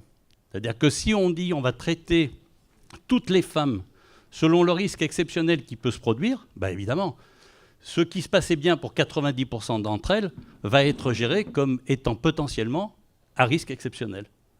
Et donc ça amène un comportement. D'abord, ça a un coût, parce que traiter l'exceptionnel avec des choses simples, ça a forcément un coût. Et donc on a amené ce type de raisonnement. Ça amène une structuration, évidemment, puisqu'on ne peut pas faire de l'exceptionnel. Il n'y a que 2% des bébés qui vont en réanimation. Et on le voit bien, il n'y a aujourd'hui que 60 établissements qui ont des niveaux 3. Et donc il n'y a pas 500 maternités qui sont en niveau 3. Donc forcément, ça amène une raréfaction des moyens sur les exceptionnels et du coup, ça structure. Donc le fait d'avoir amené l'exceptionnel qui devient la règle et non pas le cas général, le cas le plus fréquent, et on traite l'exceptionnel différemment, ça crée un autre biais. Parce qu'on aurait pu éviter, au lieu du au cas où, on aurait pu être sur, on essaye d'éviter le risque, ou on évite le pire, ce qui est un autre raisonnement. Et on a peut-être biaisé notre raisonnement à partir de là. Le second biais, nous n'avons pas réussi à mettre les moyens en fonction des besoins. Ici dans la salle, il y a des gens qui ont participé activement à plusieurs schémas régionaux, où ils ont essayé, de façon démocratique quand même, d'établir la cartographie des besoins. Et quand on arrête un schéma dans lequel on dit ici il devrait y avoir une maternité, ici il devrait y avoir une chirurgie, on peut penser que bien sûr qu'il y a des biais politiques, qu'il y a peut-être un peu de pression, mais c'est ça la démocratie. Mais en toute conscience, on en est au 5e, je crois, quand même, on a eu le temps de réfléchir à l'analyse des besoins. Sauf qu'en face de ça, on n'a pas réussi à faire l'adéquation entre ces besoins établis, qui sont normés en plus pour les maternités. On sait qu'il faut tant d'accoucheurs, qu'il faut tant d'anesthésistes et qu'il faut tant de pédiatres. Et donc de recalculer simplement le besoin en formation qu'il nous faut pour assurer ces moyens-là. Et ça, c'est un biais considérable. Et aujourd'hui, tous les établissements, et les plus petits bien sûr sont plus fragiles, ils galèrent, j'allais dire, à essayer de trouver les moyens pour satisfaire les besoins qui ont été établis dans les schémas. Et ça ne touche pas que les petits, parce que parfois les gros ont des problèmes sur leur néonatologie, en ne trouvant pas le pédiatre réanimation néonatologue selon les besoins qui ont été établis. Et donc, dans certains secteurs, il existe une gestion prévisionnelle des emplois. Ça n'existe pas dans notre secteur. On aurait dû, évidemment, mettre en place une gestion prévisionnelle des emplois médicaux, comme on l'a fait d'ailleurs pour les paramédicaux. On a une gestion prévisionnelle des paramédicaux qui s'établit, mais ça ne se fait pas pour les médicaux. Et c'est un peu regrettable. Troisième biais pour moi, je pense qu'on a confondu compétences et statut. Et ça, c'est un vrai sujet. On a aussi confondu polycompétence et hyperspécialisation. Et du coup, en maternité, ça pose un certain nombre de problèmes. Parce que ça ne permet pas, au fil du temps, par les compétences acquises, de changer progressivement de statut. Ainsi, on peut s'interroger sur le fait que les sages-femmes s'arrêtent à la ventouse. Elles ne font pas de ventouse. C'est un peu étrange. Elles ne vont même plus en salle de césarienne, pensant que la compétence de la salle de césarienne appartient aux infirmières IBOD. Or, la naissance, elle a 2 voies, la voie basse et la césarienne. Et on voit bien que là, ça nous crée un dysfonctionnement naturel. Si je ne vais pas accroître mes compétences, mais que je me garde dans un statut, forcément, je crée un dysfonctionnement où il faut que je retrouve les compétences ailleurs pour faire un certain nombre de choses. Et ce biais sur la discussion, la dialectique entre choisit-on l'hypercompétence ou la polycompétence et choisit-on l'hyperspécialisation, ça amène des difficultés. On avait une opportunité, et les professeurs qui sont dans la salle ici le savent, la maternité, les obstétriciens sont polycompétents à la base. Alors que souvent, les chirurgiens ont choisi l'hyperspécialisation. Sauf que ça ne fonctionne pas et on peut s'interroger sur le fait que la culture générale étant l'hyperspécialisation, même nos gynécos optent aujourd'hui pour une hyperspécialisation alors qu'ils ont une polycompétence. Combien je vois de jeunes médecins arriver chez moi en me disant « je suis polycompétent, mais je vais choisir la FIV ». Je lui dis « mais tu es aussi obstétricien ». « Oui, mais la FIV, c'est bien ». Et donc, on perd de la compétence en ligne immédiatement. 4e biais, nous avons oublié, on a eu tort, mais on a oublié les effets incitatifs tarifaires. Mougeot, qui a été un des professeurs, puisqu'on est à l'université, qui a travaillé beaucoup sur la tarification et ses incitations en matière sanitaire, on les a oubliés. Mais oubliés complètement. C'est-à-dire qu'effectivement, il n'y a pas que le GHS avec la tarif, mais il y a plein d'autres petites choses. Aujourd'hui, si vous voulez rémunérer un pédiatre dans un secteur privé, la consultation, je ne sais pas combien c'est, 30 € peut-être. 30 €. Vous faites assez facilement le calcul, vous prenez 1500 naissances, allez, on lui accorde 2 visites, ça fait 3000 naissances. Il a 30 € pour le faire, ça doit faire combien ça 90 000 90 000 €, et ils sont 5, il faut diviser ça, vous voyez, ça fait même pas 10 000 € par an et par pédiatre. Comment voulez-vous recruter des pédiatres si ça, ce n'est pas une incitation? C'est impossible. Donc les maternités aujourd'hui, avec si peu de revenus, qu'est-ce qu'ils font? Alors ils vont bien sûr avoir l'astreinte, s'ils font plus de 1500. En dessous, il n'y a pas d'incitation tarifaire pour faire l'astreinte, pas de rémunération. Donc ces incitations tarifaires que l'on a oubliées, qui sont un fondement même d'une organisation sanitaire, a eu des conséquences importantes sur l'organisation des maternités. Le 5e, qui est plus grave à mon avis, c'est que, conscient peut-être ou inconscient de ce que nous faisions, nous avons même biaisé nos indicateurs de suivi. Et ça, c'est ennuyeux. On a biaisé nos indicateurs de suivi. Pourquoi? Quand on regarde l'enquête européenne Euro-Péristat, moi, je suis étonné et même choqué. La France, sur la dernière enquête, son nombre de cas cités, c'est 16 000. Une étude basée sur notre maternité a 16 000 cas. Contre les Allemands, c'est 650 000. Donc il y a quelque chose qui ne fonctionne pas. On n'a pas été capable de communiquer au plan européen l'ensemble et l'exhaustivité de notre activité en obstétrique. C'est quand même étrange. C'est quand même étrange. Ça veut dire qu'en fait, on ne mesure pas l'impact de notre propre réorganisation. Et ça me perturbe énormément et je me dis c'est un biais. Quand un acteur agit et qu'il ne mesure pas, alors qu'on est en pleine dans la certification et qu'on nous demande au quotidien d'évaluer notre propre activité et qu'on ne mesure pas la qualité de ce qu'on a généré, et quelqu'un l'a dit tout à l'heure, on est sur une mesure quantitative, on n'est pas sur une mesure qualitative. Je me pose tous les jours, ça fait 40 ans que je gère un établissement, je me suis toujours posé la question, mais quand est-ce que quelqu'un va venir me poser la question suivante? Quelle est la santé des enfants à la naissance? Je n'ai jamais été questionné là-dessus, j'aurais bientôt fini. La violence perçue par les femmes, elles l'ont révélé, on n'a pas d'indicateur.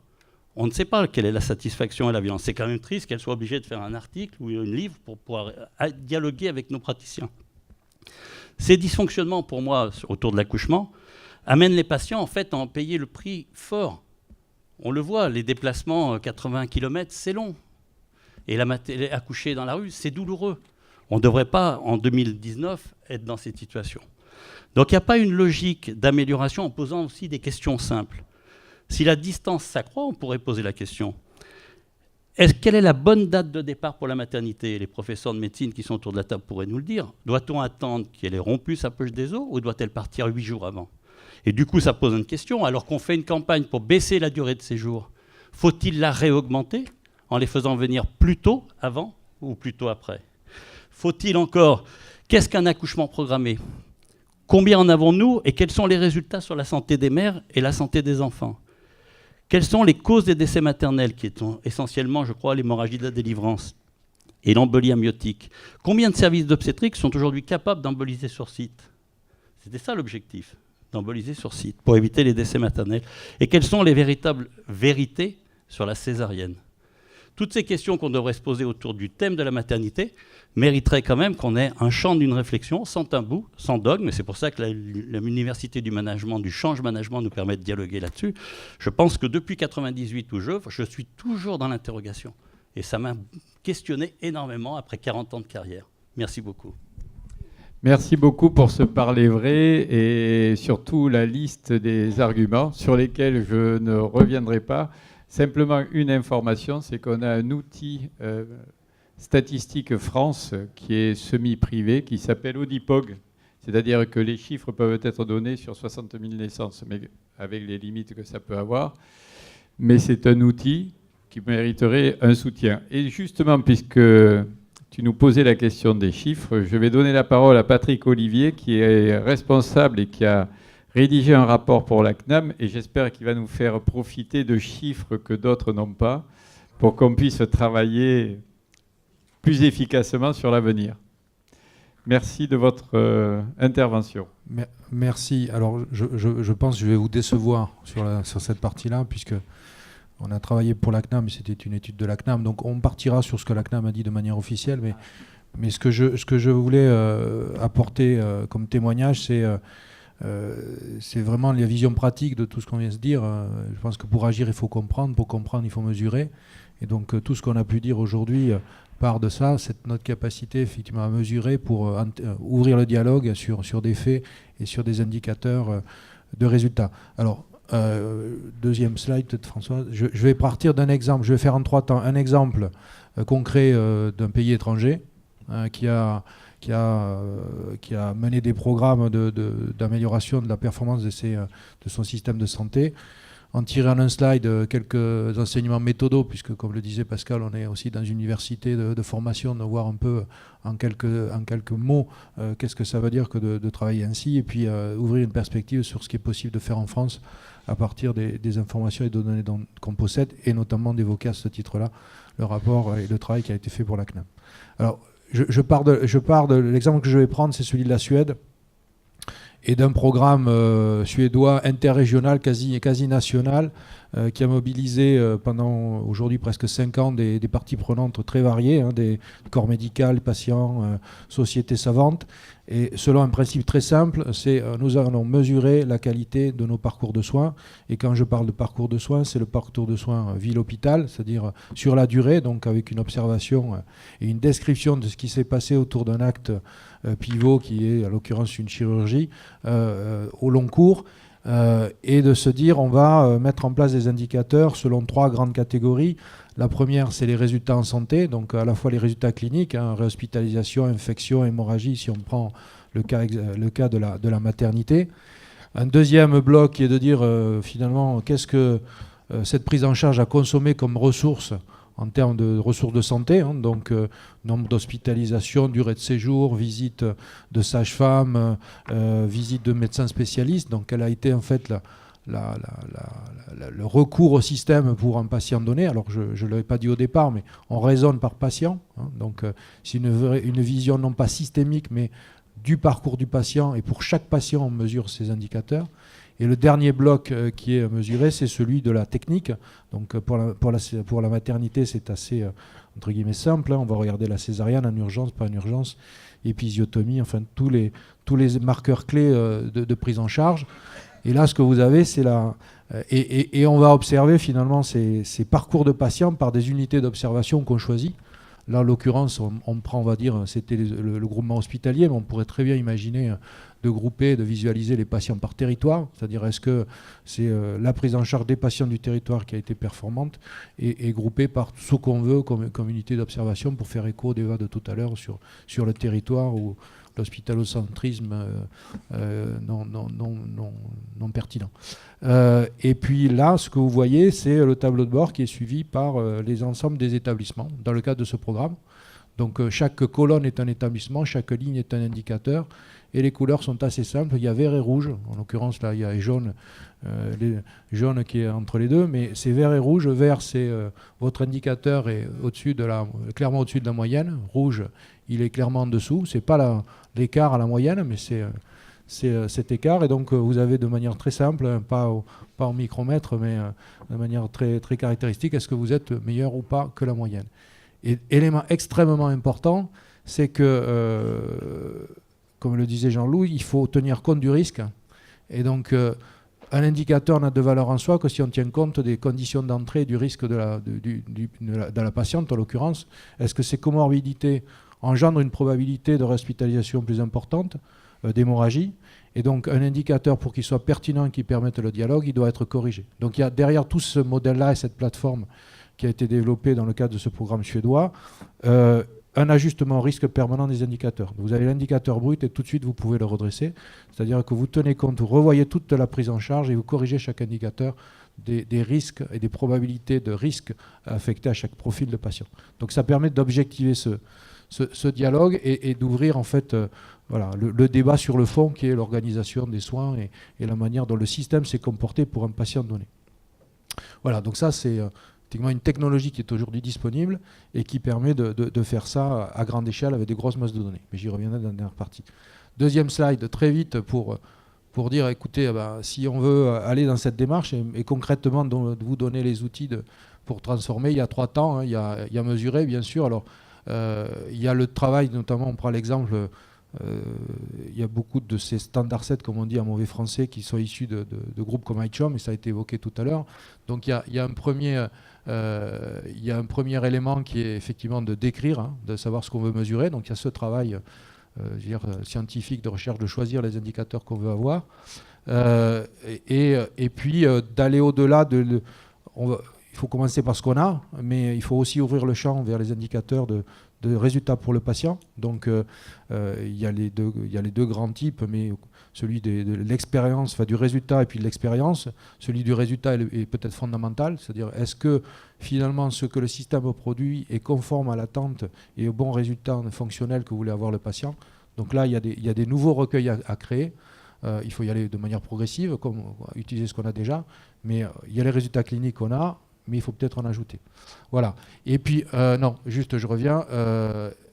Et puis, compter les coûts aussi. Je pense qu'on est dans une économie où il faut savoir redistribuer, comme ça a dit tout à l'heure, à bon escient les ressources. Donc, il faut mesurer ce que ça coûte pour envisager des modèles de redistribution, sans parler d'augmenter les moyens. Et deuxième chose, effectivement, il faut l'exploiter, donc avoir l'ingénierie numérique pour exploiter tout ça et rendre l'information disponible. Et bien sûr, le temps le plus important à la fin, c'est l'utilisation.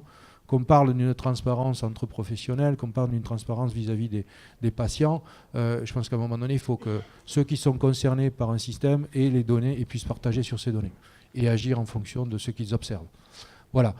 Dernier temps, c'est qu'est-ce qu'on peut faire en France. Alors ça, c'est effectivement le cas de pratique qu'a voulu faire la CNAM, parce que c'est une étude qui a été faite dans le cadre du rapport chargé produit. Donc la CNAM a voulu démontrer que nous avions déjà, dans le cadre du SNDS, donc je rappelle le PMSI plus NIRAM, des données assez riches pour mettre en place de ce type de tableau de bord, mesurer des indicateurs et permettre des comparaisons.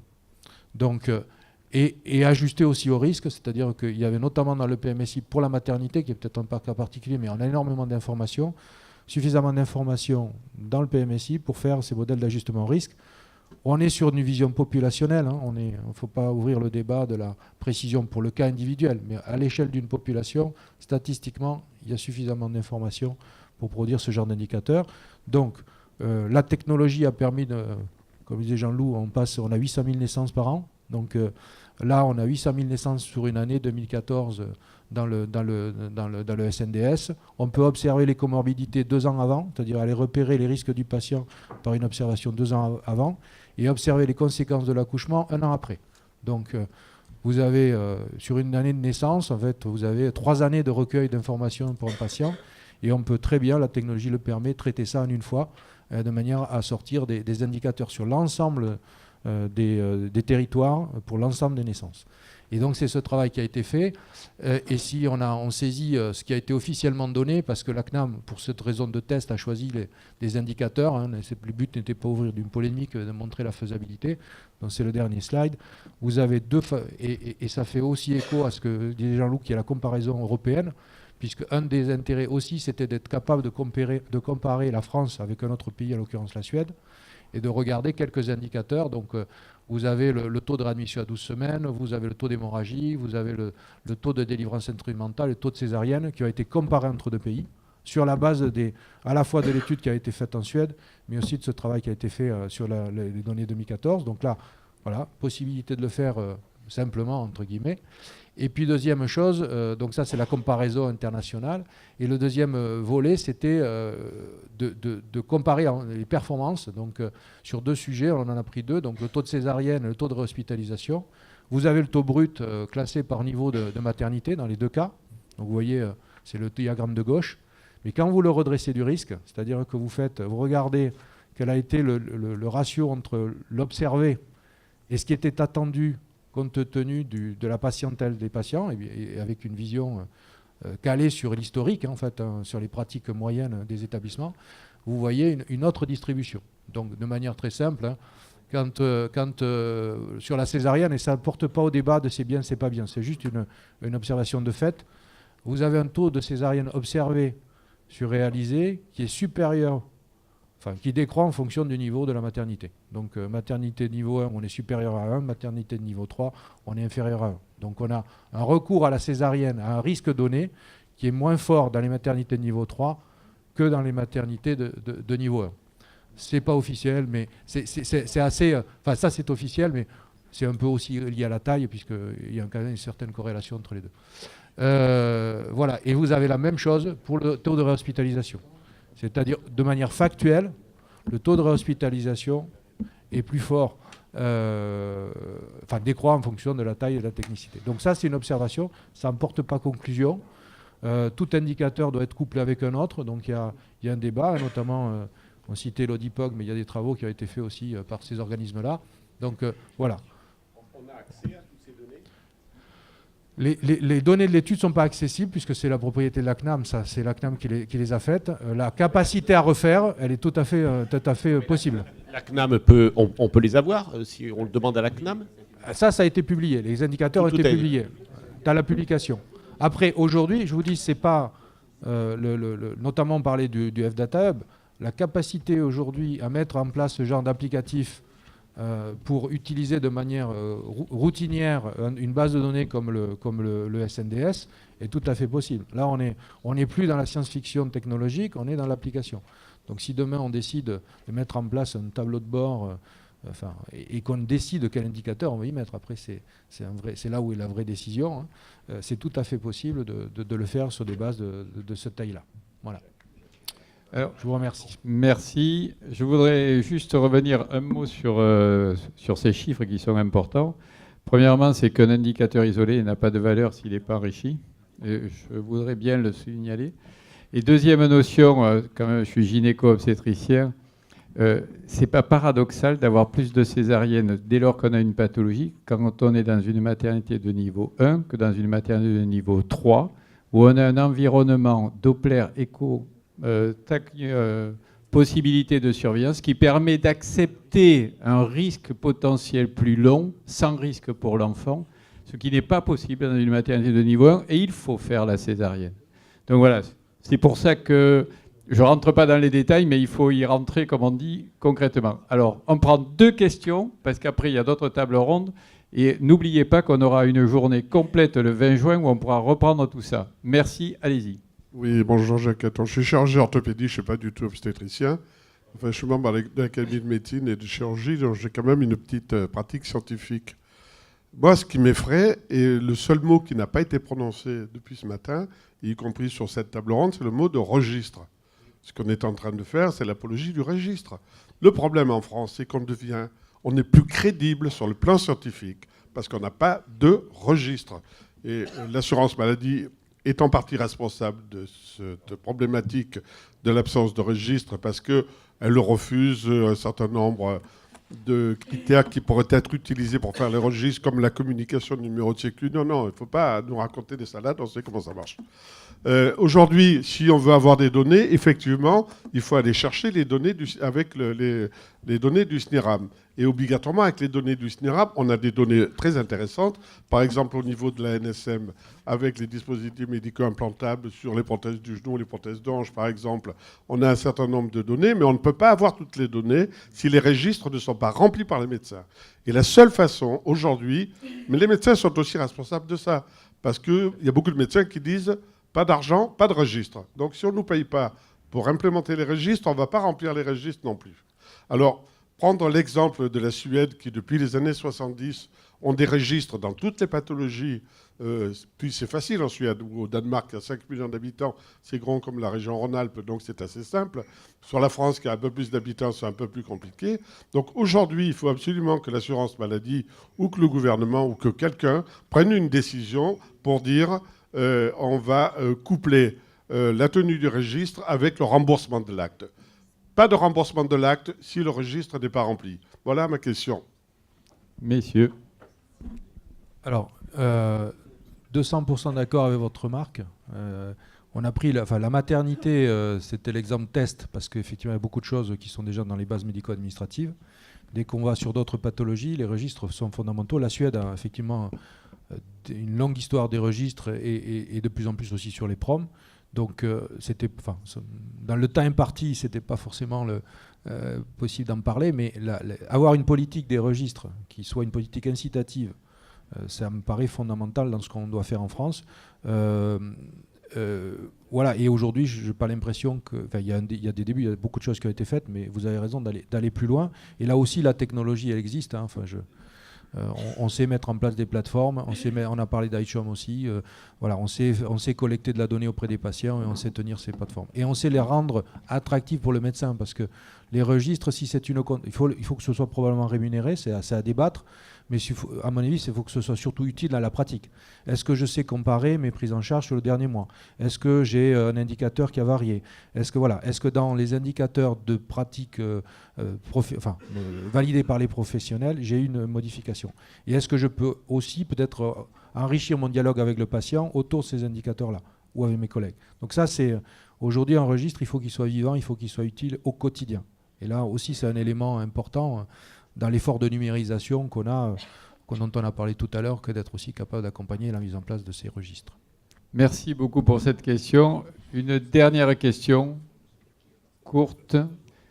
Sinon, je suis censé faire respecter un peu le timing. Donc, merci à nos intervenants pour toutes ces idées qui sont jetées à discuter. Ah, mais tu as le droit de poser une question. Faut pas quitter la salle. Quand Jean-Loup Durousset dit les schémas régionaux ont été définis démocratiquement, qu'est-ce que tu veux dire en fait? Et deuxièmement, je voulais que tu reviennes, je n'ai pas tout à fait bien compris, l'exception devait être la règle. Simplement pour revenir sur ces deux expressions.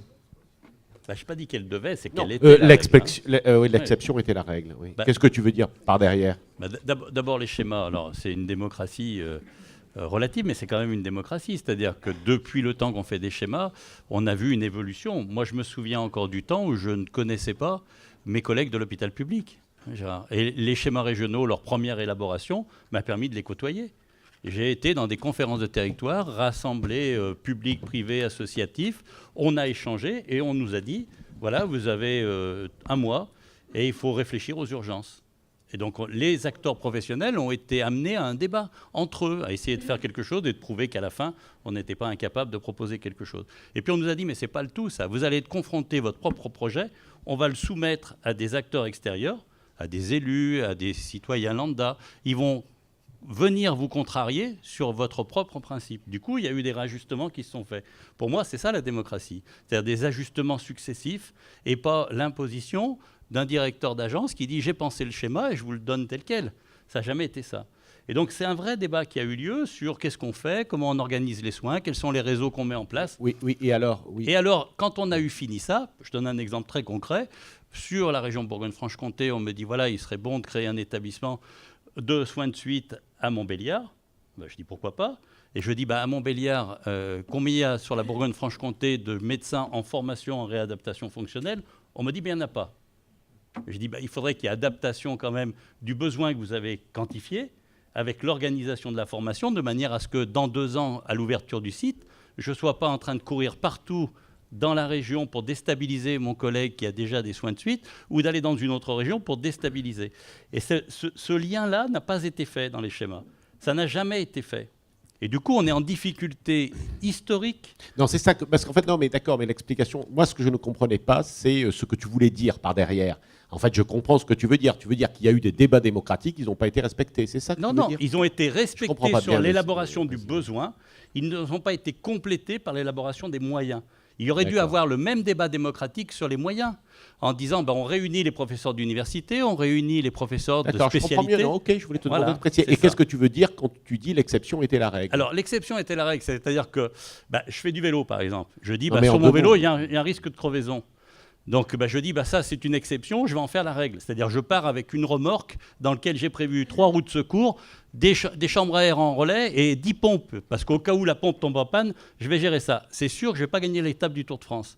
Donc il y en a d'autres qui réfléchissent différemment et qui disent, l'exception, je vais la gérer en risque. Et donc je vais essayer de travailler sur un pneu anti-crevaison. Et du coup, en ayant un pneu anti-crevaison, j'ai essayé de limiter le risque de la crevaison et j'ai des chances de gagner l'étape. Nous, c'est ce qu'on a fait en maternité. On a dit, est-ce que le bébé a un risque de réanimation néonatale? Oui, alors on va emmener les 90% de femmes pour qui ça se passe bien dans un établissement qui a la réanimation néonatale. Ok, est-ce qu'on peut réfléchir à éviter la réanimation néonatale de passer de 2% à 1%, puis à 0,5%? Et qu'est-ce qui fait qu'on va en réanimation néonatale en 2019? D'accord. Tu vois? Donc, j'ai et compris. cette réflexion-là... Non, mais je voulais te préciser. Et Voilà. est-ce que, troisième question, parce qu'après, sinon, Pierre va être content, et puis on voudrait s'arrêter une seconde. Tu nous dis qu'il y a, je ne sais pas combien de femmes qui accouchent dans la rue. 2900 à peu près. 2900. Pas dans la rue. Qu'est-ce que tu en penses? Hors établissement. Patrick Olivier, ça, tu l'as vu dans tes études ou pas? Alors c'est vrai, c'est pas vrai? Tu dis c'est pas beaucoup. Attends, juste parce qu'on est sur des petits chiffres. Vous savez combien il y a de transferts d'enfants dans les maternités? Il y en a 5100. Donc c'est petit chiffre. 2900 qui accouchent, c'est petit chiffre. Sauf que ces 2900-là, elles s'en souviennent toute leur vie quand même. C'est sûr. Alors, comme on est sur la gestion de l'exception et pas de la règle, ces 2900-là, il faut les traiter. Qu'est-ce qu'il en pense, Patrick Olivier? Ce que dit Agnès Et Buzyn, il dit qu'il faut améliorer le transport. Il se trouve que la semaine dernière, aux journées et mois, donc c'est les journées des spécialités de données hospitalières, il y avait des communications sur les accouchements extra-hospitaliers. Donc je vous invite à aller chercher cette publication, je crois faite par le CHU de Dijon. Et donc, effectivement, qui a montré, après, je ne vous referai pas le détail, mais il faut observer. C'est compliqué d'observer une non-hospitalisation dans le PMSI. Donc il faut on ne peut observer que celles qui, malheureusement, ont eu recours à l'hospitalisation après un accouchement à domicile. Mais cette question d'observation, et là, on va ouvrir un autre débat, c'est à quel moment on doit recueillir le risque du patient. La notion d'évaluation du risque, où est-ce qu'elle doit se passer? Aujourd'hui, le système de recueil le plus performant, c'est l'hôpital. Donc c'est quand le risque est avéré. Est-ce qu'aujourd'hui, on ne peut pas imaginer d'avoir des recueils en ville, chez le généraliste, chez la sage-femme, à la déclaration de grossesse? Et l'entrée du parcours, je ne voulais pas rentrer dans ce détail, mais la vraie entrée du parcours, ce n'est pas l'hospitalisation, c'est le diagnostic. Et donc, en l'occurrence, c'est la déclaration de grossesse. Et c'est à partir de là, à ce moment-là, qu'on évalue le risque. Et c'est à ce moment-là qu'on est capable de voir si le système il a bien réagi par rapport à un risque donné. Donc là aussi, voilà. Juste, je glisse sur ta question, mais on n'a pas le temps de l'aborder, mais c'est un vaste sujet. Ce qu'il y a, c'est premièrement la sélectivité du diagnostic et la performance, et ça ne se fait pas à la consultation de déclaration de grossesse, c'est beaucoup trop tôt, donc il faut revoir les femmes à certains moments. Et ça, c'est ce que j'ai évoqué en disant qu'il y avait tout le problème du parcours fait par les médecins et de l'éducation de la population qui doit être éduquée à une autre prise en charge. Mais j'en dirai pas plus, mais ce serait une longue... Bonjour, Damien Niconi. Juste un petit retour d'expérience, ce que nous menons depuis 5 ans sur le territoire de l'Essonne. Je suis président d'une association qui regroupe 1000 professionnels de santé et je reviens sur ce que vous avez dit. On a articulé, nous, notre fonctionnement par rapport aux besoins des patientes.